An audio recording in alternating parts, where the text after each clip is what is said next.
जय हिंद मित्रों। आज का हमारा टॉपिक है श्वसन, रिस्पायरेशन। रिस्पायरेशन पार्ट 1 में पढ़ा चुका हूँ, दूसरा चल रहा है पार्ट 2 है। और इसमें हम आपको लंग कैपेसिटी और लंग में कितना एयर हम भर सकते हैं, हमारी सामर्थ्य कितनी है, क्षमता कितनी है, यह हम आपको बताएंगे।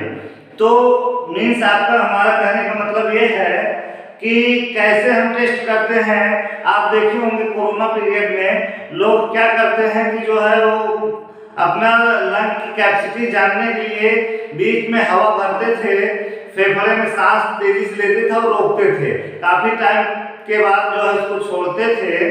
तो इससे पता चलता था कि हमारे फेफड़े की सामर्थ्य कितनी है और सही है कि नहीं सही है। अगर सही है तो ठीक है, नहीं सही है, अगर नहीं रुक पा रही तो इसका मतलब फेफड़े में क्या हो रहा है, इन्फेक्शन हो रहा है। तो वही लंग कैपेसिटी हम चेक करते थे जो है। तो लंग कैपेसिटी कितनी है हमारे फेफड़े की, हमारा फेफड़ा स्वस्थ है कि नहीं है, वहाँ के अंग तंत्र काम कर रहे हैं कि नहीं कर रहे हैं, यह डिपेंड करता है हमारे सांस लेने की क्षमता पे।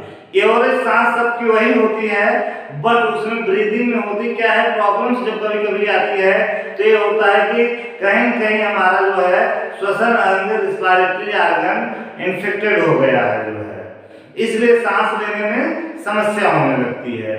तो यही हम आज आपको बताएं कि हमारे लंग की, हमारे फेफड़े की कैपेसिटी क्या है और उसमें हम कितना एयर भर सकते हैं और कितना नहीं। और इससे क्या होता है, बीच बीच में सांस रोकने से क्या होता है, रोकने के बाद फिर छोड़ने से एक स्वस्थ फेफड़े का आपको सिम्टम्स पता चल जाता है, स्वस्थ है कि नहीं फेफड़ा है वह आपको पता चल जाता है। हमें लगता है मोस्टली सुबह के टाइम तो कर ही लेना चाहिए 1-2 बार, जिससे यह आपको पता चल जाए फेफड़ा एकदम स्वस्थ है कि नहीं स्वस्थ है, और सांस लेने की कैपेसिटी बढ़ेगी और उसका दायरा भी बढ़ता है और जिससे उसका एक योग हो जाता है। तो हम आते हैं पहले अपने टॉपिक पे, air balloons and lung capacity. मतलब कि एयर बालून्स मतलब कि हवा, वायु की जो वॉल्यूम है, आयतन है, मात्रा है, कितना होनी चाहिए इंस्पायर मतलब सांस लेने में और एक्सपायर मतलब सांस छोड़ने में। तो यह हम आपको बताएंगे अभी, और बहुत इंपॉर्टेंट टॉपिक है आपका एनालिसिस ऑफ एग्जाम एंड ऐसे नॉलेज के लिए भी जो है। तो हम आते हैं, पहला जो होता है हमारा टाइडल एयर वॉल्यूम होता है। प्रवाही वायु मात्रा क्या होती है? प्रवाही वायु मात्रा क्या है? प्रवाही वायु मात्रा वह है जो एक शांत समय में हम नॉर्मल तरीके से सांस लेते हैं और छोड़ते हैं, वही क्या है, प्रवाही वायु मात्रा है। टाइडल एयर वॉल्यूम इसे कहते हैं। तो हमारी टाइडल एयर वॉल्यूम जो होती है एक शांत समय में छोड़ने और लेने में 500 ml होती है, 500 ml होती है। 500 मिलीलीटर हम सांस एक बार में आराम से ले सकते हैं और आराम से छोड़ते हैं। फिर आते हैं हम, दूसरा हमारा है इंस्पायरेटरी एयर रिजर्व वॉल्यूम। मतलब कि हम अंतर श्वास में कितना श्वास भर लेते हैं अपने फेफड़े में, जो पूरी चेष्टा से, जैसे हमें नॉर्मल सांस तो चल रही है वो तुम्हारा टाइडल एयर वॉल्यूम हो गया, लेकिन जब पूरी चेष्टा से बात आएगी, इंस्पायरेटरी एयर रिजर्व वॉल्यूम की बात आएगी, तो यहाँ क्या करना है, हमको सांस को ऐसे लेना है फिर छोड़ना है। तो सांस जब हम इतना पूरी ताकत से लेते हैं, पूरी चेष्टा से जितना ले सकते हैं, वह होती है 3000 ml, 3000 मिलीलीटर होती है। इसका यही मतलब इंस्पायरेटरी एयर रिजर्व वॉल्यूम मतलब ये हुआ, जितना टेक किए वह 3000 ml होती है। दूसरा है, तीसरा आपका एक्सपायरेटरी एयर रिजर्व वॉल्यूम।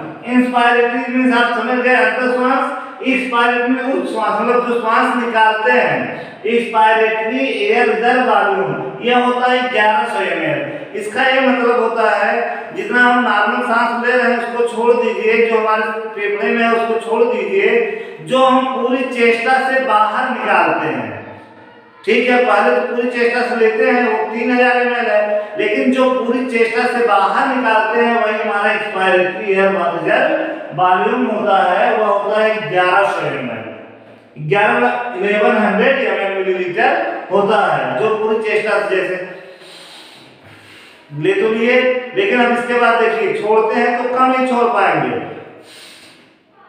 सांस रह जाती, तुरंत जितना निकलना है थोड़ा निकलेगी, वो होती है क्या 1100 ml होती है।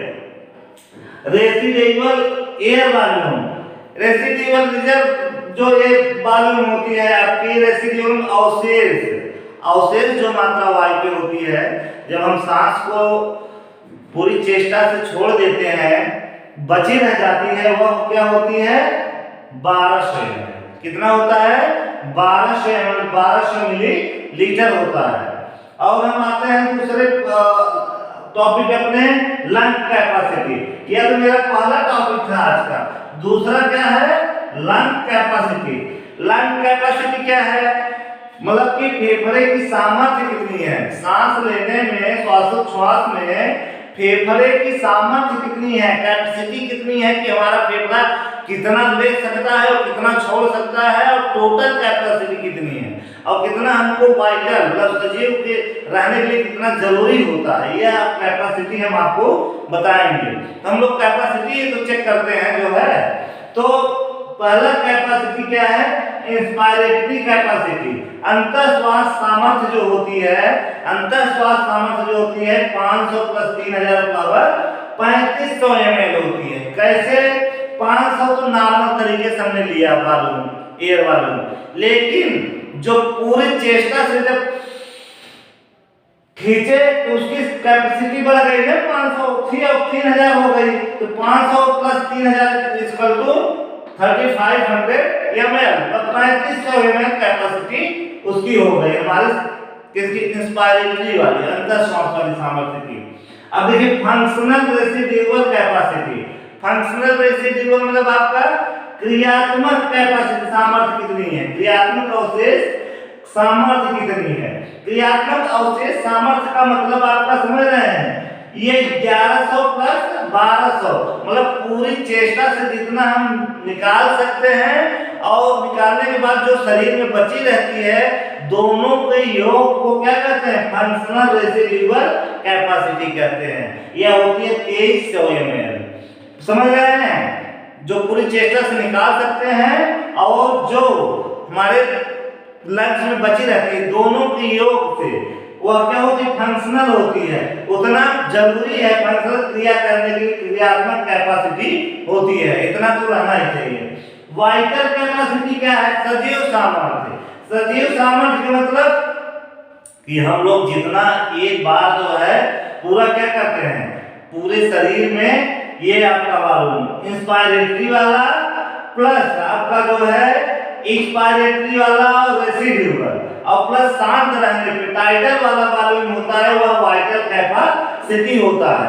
जैसे 3000, 1100, 500 ml, ये तीनों मिला के क्या होता है 4600 ml वाइटल कैपेसिटी है। मतलब हम क्या करते हैं, आपका जो पूरा खींचते हैं सांस और पूरी चेष्टा से जो निकालते हैं सांस, और शांत रहने पर जो सांस हम जो है शांत रहने पर लेते हैं, हमारी लंग की कैपेसिटी सजीव कैपेसिटी है वही नहीं है 4600 ml है। देखिए 3000, 1100 कितना हो गया, 4100 प्लस 500 4600 ml। इसका ये मतलब है कि यह आपका इंस्पायरेटरी, यह एक्सपायरेटरी और यह क्या है टाइडल वॉल्यूम है, ठीक है। अब ये होता है टोटल लंग कैपेसिटी, हमारे फेफड़े की सामर्थ्य कितनी है पूरी, तो अब टोटल लंग कैपेसिटी बताने के लिए आपको सजीव सामर्थ्य जो है वाइटल कैपेसिटी प्लस 1200 ये रेसिडुअल जो अवशेष रहता है वही हमारी क्या है टोटल लंग कैपेसिटी है। It means total lung capacity है हमारी 5800 ml मिलीलीटर है। यह हमारा पूछा जाता है एग्जाम में और कई बार पूछा गया है, इसको याद कर सकते हैं, लिख लीजिए, स्क्रीनशॉट ले लीजिए, बहुत इंपॉर्टेंट है जो है, ठीक। यह तो हो गया हमारे लंग की कैपेसिटी चेक करने के तरीके हैं और क्या क्या जो है होता है। अगला टॉपिक हमारा होगा गैसियस एक्सचेंज कैसे होता है, आपके जो है उसमें जो है फेफड़े में और टिश्यू में, सेल्स में। तो इसको अभी हम बताएंगे आपको अगले टॉपिक में, पार्ट 3 में। तो आज हमारा टॉपिक रहा। धन्यवाद, जय हिंद।